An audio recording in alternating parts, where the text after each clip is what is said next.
এই টুকরা কোন জায়গা থেকে আইলো? ইস আপু আপনার ঠ্যাংটা দেছে মুরগি কিন্তু ঠ্যাং দিয়া গর্বিতে আড়ে আপু আমার আগে কি বলেন? তুই একটা অসভ্য, মানে তুই কি তোর আমি জানি একটা খাড়াইস, তুই কোন লেভেলে? তুই তো আমার দুলাভাইয়ের চেয়েও খারাপ রে।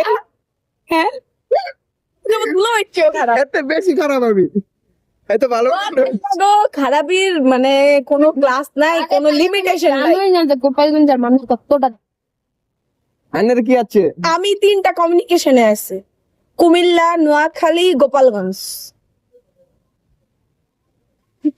মানে আমার মতো সবই আছে। আমার বাপ কুমিল্লা, নোয়াখালী আমার বড় দুলাভাই, আর গোপালগঞ্জ আমার নিজের মা। বাহ কোন জায়গায় মগবাড়ি গোপালগঞ্জ আমি ওই জোরে কইছি কখন যাবে না, কইলে পাবলিকের রাতে মাইরও খেতে পারি। টঙ্গিপাড়া বুঝে গেছি